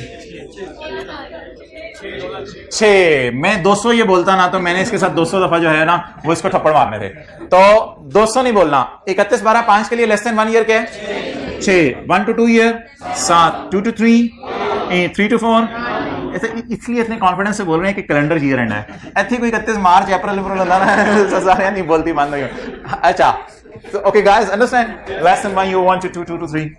तो less than 1, 1 to 2, 2 to 3, 3 to 4। Do not chit the जबान। अच्छा जी, 800 is total lease receivable।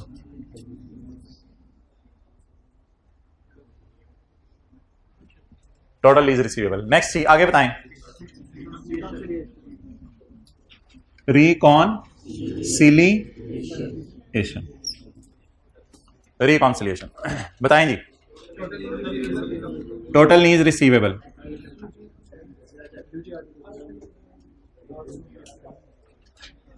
Total lease receivable कितनी जी?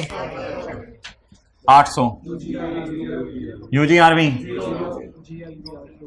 ग्रॉस इन्वेस्टमेंट कितनी? 800। अच्छा जी, लेस अनअर्न्ड इंटरेस्ट इनकम।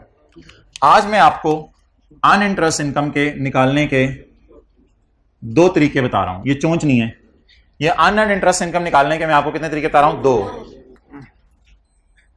पुराना कहते हैं, पुराना कहते हैं, पुराना पुराना तरीका, 3 नया तरीका अनअर्न्ड इंटरेस्ट इनकम निकालने का। पुराना तरीका टाइम कंज्यूमिंग और नया तरीका टाइम किलिंग, नहीं टाइम सेविंग। अच्छा यार, ये जो इंटरेस्ट इनकम होती है ना, अर्न्ड हो अनअर्न्ड हो, इसका लेनों से कोई ताल्लुक नहीं है। लाइन सिर्फ मैच्योरिटी एनालिसिस में आप लेस देन 1, 1 to 2 के लिए बैलेंस शीट में लीज रिसीवेबल के बनाते हैं। अब लाइन का कोई ताल्लुक नहीं, अर्न्ड अनअर्न्ड में लाइन का कोई ताल्लुक नहीं। मुझे बता दें 31/12/5 के P&L में कितना इंटरेस्ट गया है? इसे कहते हैं अर्न्ड, तो बाकी सारा, तो ये सारा unearned. If it is earned then this is unearned. 90 plus 251। दूसरा तरीका बताएं। दूसरा तरीका यह है कि आप अनअर्न्ड का लफ्ज ना लिखें और टोटल पकड़ लें। टोटल इंटरेस्ट, ये टी हो गया टोटल। 31/12/5 का मैं बना रहा हूं तो ये अर्न्ड है। अगर 31/12/6 का बना रहा होता तो ये भी अर्न्ड होता।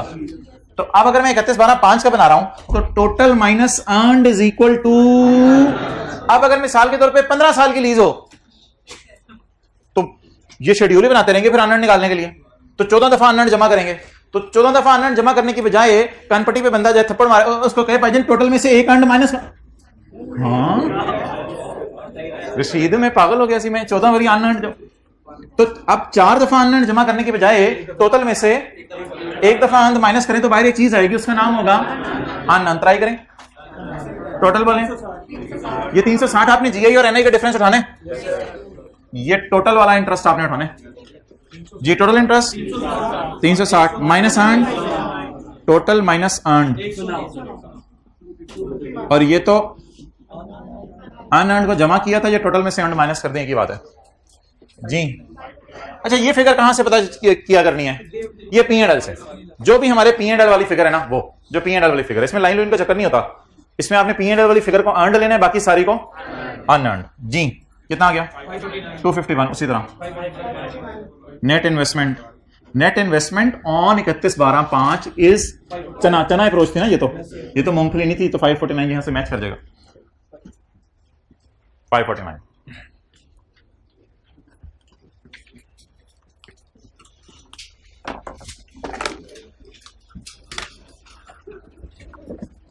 What are they smiling and laughing at?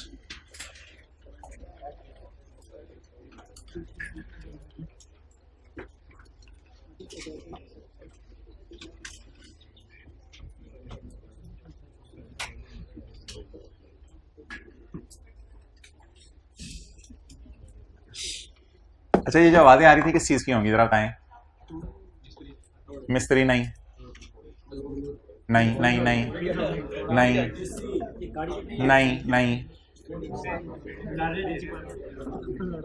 साथ वाले घर में कोई कपड़े धो रहा है, अभी भी पता चला है। उसे हाँ रोक नहीं सकते क्योंकि कपड़े तो धो के ही पहने होते हैं। अच्छा,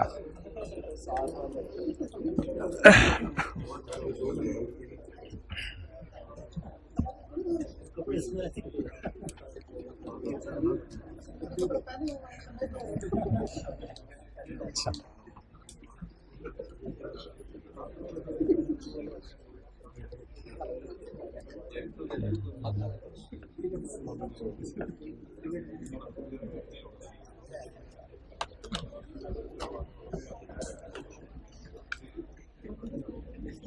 समरी पे आ जाएं जी, समरी पे। और आज अपने जिंदगी के कुछ कीमती लम्हात मुझे दे दें, आइंदा मैं आपसे दोबारा मांगूंगा। भाई बड़ी ही अटेंटिवली और मुतवज्जे होकर आपने सुनना है। Page number 64, lessee. Let's talk about lessee. तो लेक्चर 1 से जो हमने शुरू किया था, वर्किंग्स क्या होंगी, लीज पेमेंट्स और present value of lease payments. तरतीब से, तसल्ली से समझते रहें चीज़ों को, आपको ऐसा फील होगा जैसे आपको हजम होती चली जा रही हैं और आहिस्ता आहिस्ता अंदर जाती चली जा रही हैं। अमोर्टाइजेशन शेड्यूल स्टार्ट कहाँ से होगा, पीवी ऑफ एलपी से।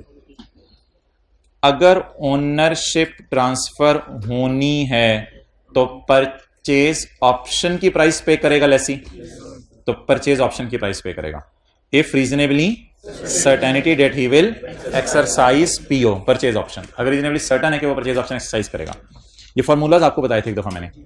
अच्छा, अगर ओनरशिप ट्रांसफर नहीं होनी तो फिर ऐसी सूरत में लेसी पराई चीज समझ के इस्तेमाल करेगा, तो लेसी उसे कोई ना कोई अमाउंट गारंटी करेगा।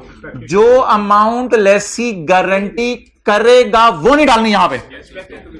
जो अमाउंट लेसी गारंटी करेगा एग्रीमेंट में वो नहीं डालनी यहां पे। भाईजान रेड शर्ट बातें सुने मेरी, जो अमाउंट लेसी गारंटी करेगा वो नहीं डालनी यहां पे। लेसी कहता है मैं गारंटी करता हूं, एग्रीमेंट में लिखा है तुझे 8 रुपए, और लेसी सोच रहे मैं एसेट ऐसे इस्तेमाल करूंगा कि 10 रुपए का एंड पे बिकी जाएगा, तो कितने पैसे यहां डालने हैं, 0। क्लियर। लेसी सोचता है एग्रीमेंट में लिखा हुआ है 8 रुपए देने हैं, लेसी सोचते हैं मैं एसेट कैसे बुरे तरीके से इस्तेमाल करूंगा, सिर्फ 5 रुपए इसकी वैल्यू रह जाएगी, तो कितने गारंटी वाले पैसे देने पड़ेंगे, 3। तो जीआरवी कौन सी डालेगा lessee, expected to be paid या एग्रीमेंट वाली, एक्सपेक्टेड टू बी पेड डालें। लिखें लिखें लिखें, लिखा हुआ लिखा हुआ लिखा हुआ, कमाल है, जमाल है। अच्छा, और अगली बात जी, आरओयू डेबिट, लीज लायबिलिटी क्रेडिट। जिन्होंने सैटरडे की दूसरी क्लास ली थी या ऑनलाइन वाले हजरात, जिस दिन कोल लिमिटेड का सवाल हुआ था, पास पेपर का क्वेश्चन 13, तो लॉयर फीस भी एसेट की कॉस्ट में डाल देंगे, लॉयर फीस भी एसेट की कॉस्ट में डाल देंगे। बातें नहीं, मेरा भी कोई दोस्त नहीं, फिर मेरा भी दिल चाहेगा बातें करने को, तो मैं सरासरी क्लास में भगाऊंगा फिर मैं। अच्छा, तो ये सेंट्री को भी मैं हाईलाइट नहीं करा रहा। Next next next next next परसों हुआ दोस्तों से मिले, लोगों को सीए कराने की खातिर दोस्तों से मिलने का टाइम नहीं मिलता। अच्छा आगे चले, अब मुझे याद आ रहे हैं। मैं आपको सीरियसली बताऊं, सरगोदा के अंदर दोस्त थे और ये इधर लाहौर के अंदर थे। अब इतना टाइम नहीं था कि हम कुछ कर सकें, तो ये मोटरवे पे ना मिड में वो लोग इधर आ गए और हम लोग इधर से चले गए।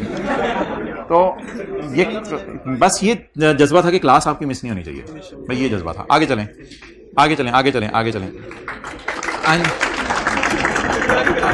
शुक्रिया। आगे lease liability debit, interest expense debit. भाई टीचर जो है ना, एक तो नींद पूरी करना अपनी इंश्योर करता है, जैसे भी हालात हों नींद पूरी करना अपनी इंश्योर करता है। फिर अक्सर मस्जिद में ऐसा होता है कि लोग बुला रहे होते हैं, पहली सफ में जगह है लेकिन उधर एसी की डायरेक्ट हवा पड़ी होती है, तो दूसरी सफ में खड़े होकर नमाज पढ़ता है। कई दफ़ा ठंडा पानी पीने से रुक जाता है, तो कई चीज़ें सेक्रीफाइस करनी पड़ती हैं। लेकिन जब पता चलता है कि आपने छुट्टी कर ली है तो फिर टीचर जूता उतार के पहन लेता है। अच्छा जी, बोले depreciation debit, accumulated depreciation credit. अच्छा, लेसी की डेप्रिसिएशन के बारे में दूसरी या तीसरी क्लास में हमने बहस की थी। अगर ओनरशिप ट्रांसफर हो जानी है या परचेज ऑप्शन अवेलेबल है। अच्छा, ये मजे की बात है, ये ना लेसर के पहले 2 टेस्ट हैं। ये लेसर के पहले 2 टेस्ट हैं। लेसर के पहले 2 टेस्ट भी यही होते थे, इत्तफाकन ये वही हैं। अगर आपको ओनरशिप ट्रांसफर हो जानी है मुफ्त में या परचेज करने की नियत रखते हैं तो डेप्रिशिएट किस पे करें। लेकिन अगर आपने एसेट नहीं लेना तो shorter of lease term and useful life. Clear, याद आ रहा है थोड़ा थोड़ा। अच्छा, बैलेंस शीट पहले देखा करें। बैलेंस शीट आरओयू नजर आएगा, लीज लाइबिलिटी नजर आएगी। आरओयू जाके इधर अंडे देगा डेप्रिसिएशन की फॉर्म में, लीज लाइबिलिटी दूध देगी इंटरेस्ट एक्सपेंस की फॉर्म में। डन हो गया। और अगर एडवांस का सवाल है तो इंटरेस्ट पेबल भी आएगा। अच्छा, ये आने वाले दिनों में मैंने बताने कि आरओयू मर्जी आपकी कॉस्ट मॉडल पे रखें, रिवैल्यूएशन मॉडल पे, इसकी भी इजाजत है। रिवैल्यूएशन मॉडल पे भी रखा जा सकता है। अच्छा, और नोट कौन कौन सा है यार, नोट भी इधर से ही निकाल लें। आरओयू का नोट ये बन गया और लीज लाइबिलिटी का नोट ये बन गया। तो नोट भी इधर से डिराइव किया करें ताकि रटे रुटे आपके ना लगे। आरओयू का भी नोट आएगा क्योंकि बैलेंस शीट में एसेट आ रहा है ना, तो आरओयू का जस्ट लाइक आईएस 16 नोट बनेगा और मैच्योरिटी एनालिसिस बनेगा, रिकॉन्सिलिएशन नहीं बनेगी। So it was all about lessee. Now will move towards lessor. Lessee lessee lessee lessee lessee कल वाली क्लास, अगर कल वाली ली है। शॉर्ट टर्म लीज और एंड कहां से आ गया, और शॉर्ट टर्म लीज और लो वैल्यू एसेट, ये आपको रिकॉर्ड करने की एग्जाम्पशन है कि आप आरओयू रिकॉर्ड ना करें। लेकिन ये कौन सी अप्रोच है, एक यहां पे कमी रह गई है, उसको बड़ा सा करके लिख लें। ये चॉइस है, अगर आपका दिल नहीं चाह रहा तो ये वाला मॉडल ऑप्ट कर लें आप, वरना चॉइस अवेलेबल है आपको, ये वाला मॉडल ऑप्ट कर लें। इसमें क्या होगा, गया और खर्च हुआ, गया खर्च हुआ। नोट कर लिया ना साथ वाले ने, बड़ा अच्छा बच्चा है। और ये एंट्री ड्राइव कहां से हुई थी, क्रेडिटर डेबिट, कैश क्रेडिट और परचेज डेबिट, क्रेडिटर क्रेडिट। अच्छा यार, एक चीज है, कुछ बच्चों को मैं कहता हूं, बच्चों को ज्यादा कुछ मसला होना तो वो कहते हैं कि रेंट पेएबल नहीं, कभी कभी प्री पेड भी हो जाता है। तो मैं कहता हूं एग्जामिनर को नोट दे दो, कभी कभी एग्जामिनर को नोट देने से भी काम चल जाता है। एनओटी वाला, कभी कभी एग्जामिनर को नोट देने से भी काम चल जाता है। Note for both rent payable and rent prepaid, we 2 or 3 sitting together have used the word rent payable. तो जैसे बैंक और बैंक ओवरड्राफ्ट के लिए वी यूज वर्ड बैंक, तो इसी तरह रेंट प्रीपेड और रेंट पेएबल के लिए we are using only one word, that is rent. And पे कैरी डाउन प्रीपेड पेएबल आ जाता था, वो मैंने आपको कैरी डाउन बता दिया था। बैलेंस शीट में क्या आता है, इंटरेस्ट और डेप्शन की जगह, इंटरेस्ट और डेप्शन की जगह रेंट एक्सपेंस, और प्रीपेड आएगा या पेएबल आएगा, दोनों नहीं आ सकते। या प्रीपेड रेंट होगा या ज्यादा दे दिया होगा या देना होगा, प्रीपेड या पेएबल। और नोट कोई भी नहीं, रेंट एक्सपेंस का एक नोट है, वो जाके एक सॉल्यूशन में देख लीजिएगा, कल दिखाया था। वर्किंग रेंट एक्सपेंस कैलकुलेशन नहीं छोड़े पड़े, वर्किंग बस इस तरह लिख लें, डेट और इंस्टॉलमेंट, ये वर्किंग होगी आपकी। पीवीस शीवीस निकालने की डिस्काउंट रेट की जरूरत नहीं पड़ेगी, डिस्काउंट रेट की जरूरत और पीवीस निकालने की जरूरत नहीं पड़ेगी। That is all about lessee. Now will move towards lessor. आज पता चला तू सादा क्यों था, ना तू मैन्युफैक्चरर था ना तू डीलर था, तू तो सादा था। बैंक या लीजिंग कंपनी, सादा लेसर, सादगी पे तेरी कुर्बान जाएं, सादा लेसर। सादा लेसर एसेट बनाता है या फिर सिंपल जाके खरीद लेता है बाजार से, खरीद के प्रॉफिट कमाता है या खरीद के प्रॉफिट और इंटरेस्ट कमाता है, सिर्फ इंटरेस्ट कमाता है, प्रॉफिट नहीं कमाता। वो जो जेल रोड के ऊपर डीलर हैं वो खरीद के प्रॉफिट भी कमाते हैं, इंटरेस्ट भी कमाते हैं। ये जो आम लेसर होते हैं बैंक्स वगैरह, ये सिर्फ खरीद के कौन सा प्रॉफिट कमाते हैं, इंटरेस्ट इनकम कमाते हैं, ये प्रॉफिट नहीं कमाते। एसेट डेबिट कैश क्रेडिट, इसकी आईडीसी मैंने आपको अभी पढ़ाई नहीं है। अगली एंट्री क्या होती थी, लीज रिसीवेबल और cash debit, lease receivable, interest income. ठीक है जी। इसकी P&L में क्या जाता है, इंटरेस्ट इनकम। और यार ये P&L आज जो बनाया है, इंटरेस्ट इनकम और अब जब एसेट ही नहीं है तो फिर नोट देखें सिर्फ किसका बनेगा, ऐसे एरो खींच लिया करें ना, नोट सिर्फ किसका बनेगा, लीज का बनेगा। उधर आरओयू था तो नोट आरओयू का भी बन रहा था, तो इधर अब नोट नहीं बनेगा, सिर्फ फाइनेंस लीज का नोट बनेगा। शुरू कहां से हुआ करेगा सवाल, जीआई और अमोर्टाइजेशन शेड्यूल कहां से शुरू किया करेंगे, एनआई से। जाग रहे हैं, ओके, एनआई से शुरू किया करेंगे। अगर ओनरशिप, बड़ी इंपॉर्टेंट बात आने लगी है, अगर ओनरशिप ट्रांसफर होनी हो तो डाउन पेमेंट, रेंटल और परचेज ऑप्शन की प्राइस पे करेंगे, रिसीव करेंगे, पे करेंगे, रिसीव करेंगे।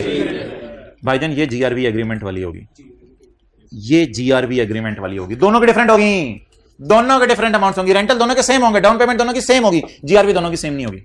इसकी उसकी एक्सपेक्टेड टू बी पेड होगी, इसकी एग्रीमेंट वाली होगी। यूजीआरबी आपको बता दिया था क्या होती है, उसकी रिवीजन भी आने वाले दिनों में। तो जीआरबी क्या होगी जी, किसके मुताबिक वाली, जो एग्रीमेंट में लिखी हुई है। तो दोनों की जीआरबी सेम होगी, डिफरेंट होगी, डिफरेंट होगी। और क्योंकि ये बाजार से बेच के भी पैसे रियलाइज करेगा, इसलिए इसको क्या कहेंगे, अनगारंटेड रेजिडुअल वैल्यू। अच्छा, ऑपरेटिंग लीज, जो 2-3 दिन से हम लगे हुए हैं, ऑपरेटिंग लीज, एसेट खरीद के ना बेचा नहीं, किराए पे दिया सिर्फ। When answer to all of the questions is no, asset बेच दिया नहीं, keep the asset in books, लिख लें, कीप एसेट इन बुक्स, ये ऑपरेटिंग है ना। और एक सवाल मैंने कराया था, इसमें asset debit cash credit IDC की थी 6000 रुपए, तो सवाल का नंबर नहीं याद आ रहा, क्वेश्चन नंबर 12 था मेरे ख्याल से प्रैक्टिस के सवालों में, या इसका भी सवाल मुझे याद नहीं, इसका सवाल याद है मुझे आईडीसी का, पास पेपर क्वेश्चन नंबर 13, पास पेपर क्वेश्चन नंबर 13। और इसका सवाल कौन सा था, क्वेश्चन 12, पेज नंबर 12 है, 11 है, 10 है, नहीं 29 नहीं, इतने ज्यादा आ गए, 529, क्वेश्चन 12 ही है, क्वेश्चन 12 ही है, पेज 529। आया गया कहां से, मैं कहां चला जाऊं, गया खर्च हुआ लेसी का था, और आया कमाया लेसर का है, आया कमाया लेसर का है। Anyways you are feeling relax now, क्योंकि चीजें याद आ रही हैं। ऑब्वियसली अब आपने हर वक्त लीज तो नहीं कर रहे होते कि दिमाग में फिंगर टिप्स पे चीजें हो, गलती करेंगे तो सीखेंगे। और in the end depreciation debit account deduction, और भाईजान इसकी डेप्रिसिएशन में कोई चक्कर नहीं, बस डेप्रिसिएशन हमेशा आपकी यूजफुल लाइफ पे। और अगर आईडीसी हो तो वो, और अगर आपको शौक हो रहा है कि मुझे रेंट रिसीवेबल का वर्ड अच्छा नहीं लग रहा, तो पेपर में नोट डालें, for both rent receivable and unearned rental I my self have used the word rent receivable, मैंने एक ही वर्ड यूज किया, रेंट रिसीवेबल। अच्छा, इधर रेंटल इनकम आएगी और साथ क्या आएगी, डेप्रिसिएशन। और पीपी की वजह से, ऐसे एरो खींचा करें, पीपी की वजह से डेप्रिसिएशन आएगी इधर, और रेंट रिसीवेबल की वजह से रेंटल इनकम आएगी। अच्छा, जनरल डिस्क्रिप्शन और मैच्योरिटी एनालिसिस, और पीपी का नोट जस्ट लाइक आईएएस 16, और 2 कॉलम बना लें इधर, सिर्फ डेट और इंस्टॉलमेंट, ऑपरेटिंग लीज होती, डेट और इंस्टॉलमेंट। हाँ जी, ऑपरेटिंग लीज का नोट बनता है मैच्योरिटी एनालिसिस वाला। बैलेंस शीट के हिसाब से अगर देखें तो ये जो रेंटल इनकम टाइप कोई चीज है, इसका समझ लो ये बन रहा है मैच्योरिटी एनालिसिस। ओए होए होए होए यार, ये आपको मैं नहीं करा रहा, manufacturer dealer lessor finance lease, इसमें सिर्फ वर्किंग हाईलाइट कर लें, बाकी बातें इसकी अभी आज मैंने नहीं करनी। ये कौन सा लीज है जी, मैन्युफैक्चरर या कौन सी लीज है, फाइनेंस लीज। आज जो सवाल किया वर्किंग में क्या क्या आया है, कॉस्ट, फेयर वैल्यू, जीआई और एनआई, इन दोनों को पे उंगली रख के नवे आयो, बस बस इतना काफी है, नवे आयो, ठीक है जी। कॉस्ट और फेयर वैल्यू के साथ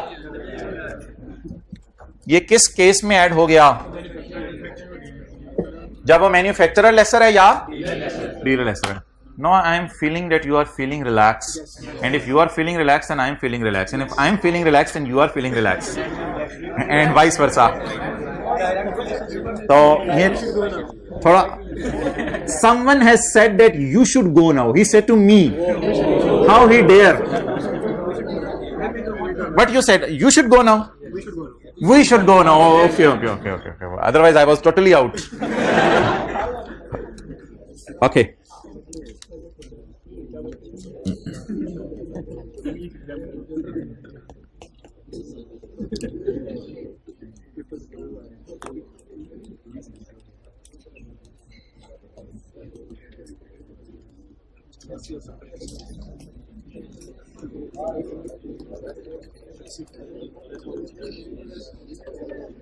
अच्छा भाई, मुझे ये बताएं,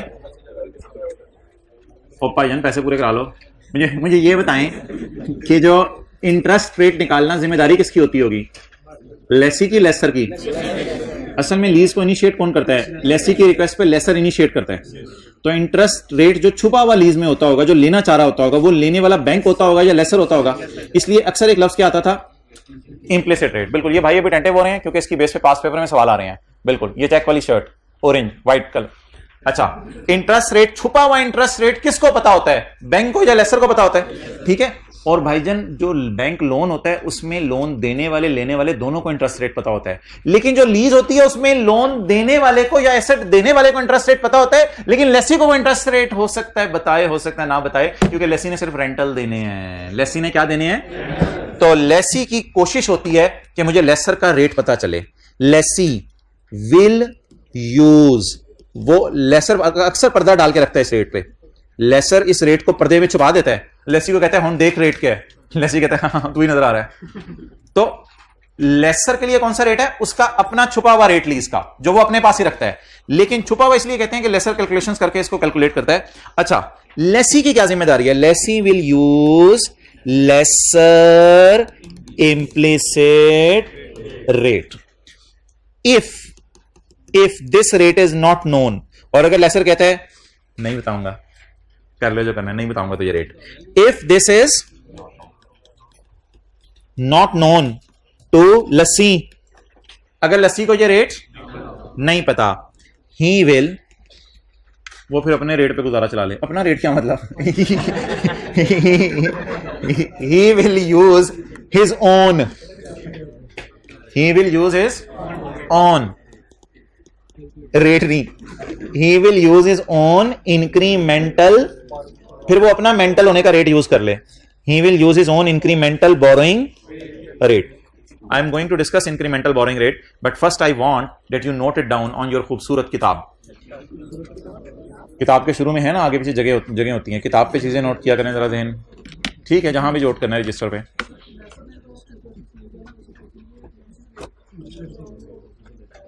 लेसर मैं जरा बात करता हूं अभी फिलहाल, मुझे एक थोड़ा कंप्लीट कर लेने दो।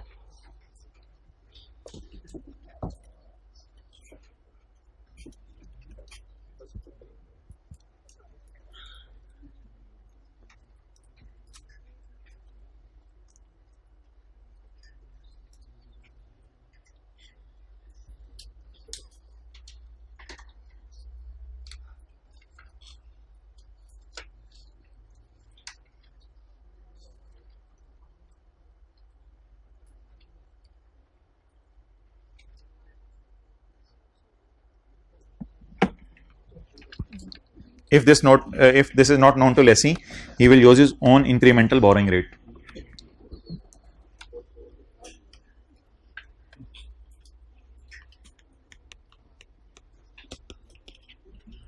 कौन सा रेट?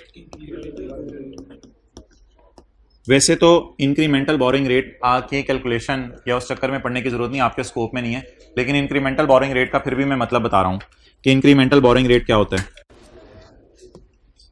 लेसी ने लोन नंबर 1 लिया हुआ है, ये साइड पे डिस्कशन कर रहा हूं। लेसी ने लोन नंबर 1 लिया हुआ है 12% पे। लोन नंबर 2 इसको कितने परसेंट पे मिलेगा? ज्यादा पे कम पे? ज्यादा वाले हाथ खड़ा करें, इसको ज्यादा इंटरेस्ट रेट पे मिलेगा। कम वाले हाथ खड़ा करें कि बैंक के पास जाएगा और बैंक को जाके कहेगा कि यार मैंने तेरे से पहले 12% पे इंटरेस्ट लिया था, अब तू मुझे दोबारा लोन दे दे। तो भाईजान इसमें कोई कस्टमर की लॉयल्टी नहीं देखी जाती, इसमें ज्यादा रेट देना पड़ेगा। द रीजन इज के वो पहला उधार वापस नहीं कर सका और दूसरा लेने आ गया, तो इसका मतलब है लेसी का बिजनेस ज्यादा रिस्की है और पता नहीं अब ये क्या करने लगा है। अब लेसर इसे कहते हैं भाईजान दूसरा उधार में दे ही नहीं सकता तुझे, तो लेसर नहीं माजरत बैंक। लेसी किसी बैंक के पास जाता है, बैंक को जाके कहता है यार मैंने 12% इंटरेस्ट तेरे से पहले एग्री कराया था, मुझे और लोन चाहिए। बैंक कहते हैं मैं नहीं देता, पहले पुराना वापस कर। तो बैंक को फिर वो मना लेता है यार 15% इस दफा ले ले, लेकिन मुझे लोन और दे दे। तो ये 2 लोन लेसी ले चुका है, ये 2 लोन लेसी ले चुका है। अब लेसी गया बैंक के पास, तो उधर से बैंक ने चपेड़े मार के बाहर भेज दिया, भाग गया। अब इसने कहा क्या करें क्या करें क्या करें। इसने सोचा लोन छोड़ो, एसेट ही किस्तों पे ले लेते हैं। ये चला गया लेसर के पास, लेसर भी से ज्यादा था, उसने इंप्लिसिट रेट नहीं बताया। अब ये परेशान है सड़क पे बैठ के, मैं कौन सा रेट यूज करूं, मैं कौन सा रेट यूज करूं, मैं कौन सा रेट यूज करूं। सड़क पे बैठ के लगा हुआ है, मैं कौन सा रेट यूज करूं। अच्छा, अब इस परेशानी के आलम में मुझे बताएं अगर ये इंक्रीमेंटल बोरिंग करता है, इंक्रीमेंटल होता है ना एक्स्ट्रा, अगर ये एक्स्ट्रा बोरिंग करता है तो रेट बढ़ जाएगा कम हो जाएगा? तो बैंक ने तो रेट बताया नहीं, इसको लेसर ने तो रेट बताया नहीं। अब ये रेट असल में अगर लोन 3 ये लेगा नहीं, अगर लोन 3 ये ले तो शायद 17% या 18% इसको इंटरेस्ट देना पड़े। इस रेट को क्या कहते हैं? इंक्रीमेंटल। ये वो इंटरेस्ट रेट है जो आप पे कर रहे हैं, या ये वो इंटरेस्ट रेट है जो आपको पे करना पड़ेगा अगर नया लोन लें? तो अगर लेसी को लेसर रेट नहीं बता रहा तो लेसी कौन सा रेट यूज कर ले? इंक्रीमेंटल बोरिंग रेट यूज कर ले। नोट करें।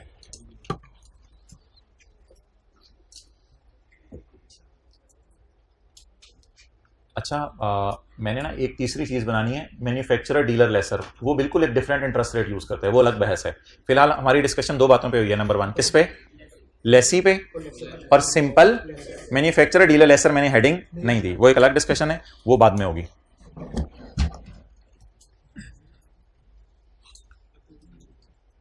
Okay, we will use lesser rate. If this is not known to lessee, he will use his own incremental borrowing rate.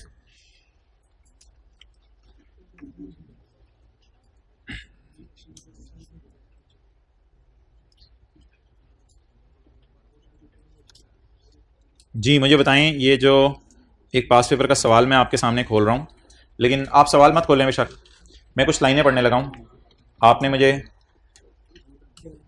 इन लाइनों का मतलब बताना है। Dettol acquired a machine on lease from Lifebuoy for 3 years.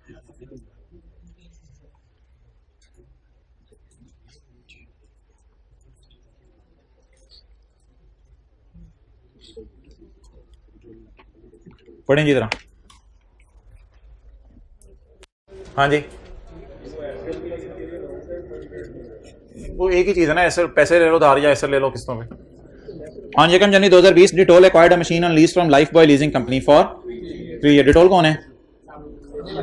Lesi. और Lifebuoy laser. LLL कौन है? Laser. LLL कौन है? Lessor. Lessor has a rate of which is not known to lessee. अब लेसर कौन सा रेट यूज करेगा? 11। लेसर 11 यूज करेगा। गाय लेसर 11 यूज करेगा, क्योंकि लेसर ने तो कोई दो ऑप्शन नहीं थी ना, लेसर ने 11 यूज करना है। Discount rate of 12% may be assumed wherever required but not given. कहते हो सकते कोई चीजें मैंने आपको गिवन ना की हो, लेकिन आप फिर उधर 12% यूज कर लेना। अब क्या देना चाहिए था इसे? Incremental boring rate. क्या देना चाहिए था? लेकिन वो नहीं दिया, और उसने कहा जहां कहीं रेट मैंने नहीं दिया 12% पे गुजारा चला लो। लेसी क्यों नहीं लगा सकता 11%? क्योंकि उसका रेट नहीं पता। तो फिर लेसी मजबूरन कौन सा रेट लगाए? 12% रेट लगाए। तो लिखें जी, लेसर पेज नंबर 131 क्वेश्चन 11, मैं भी नोट करने का टाइम दूंगा। क्वेश्चन 11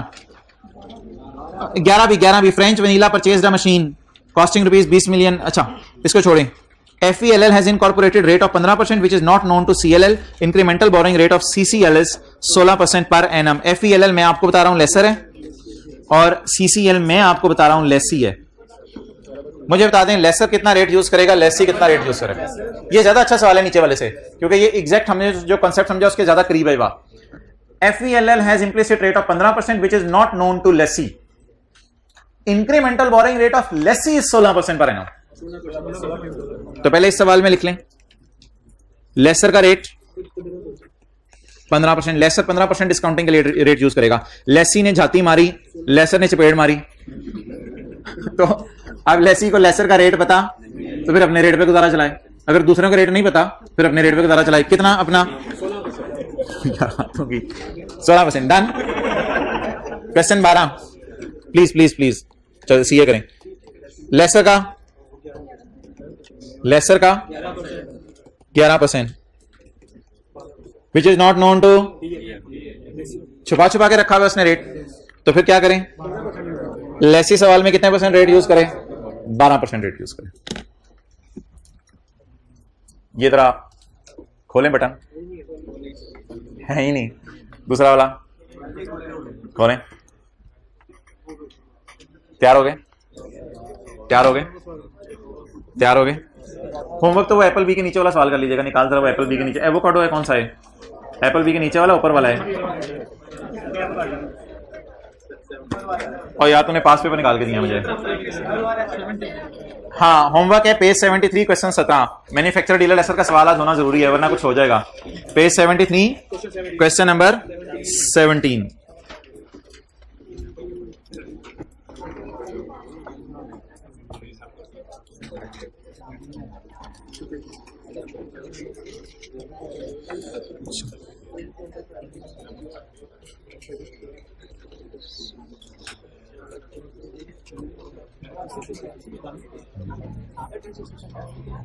इंशाल्लाह कल करेंगे।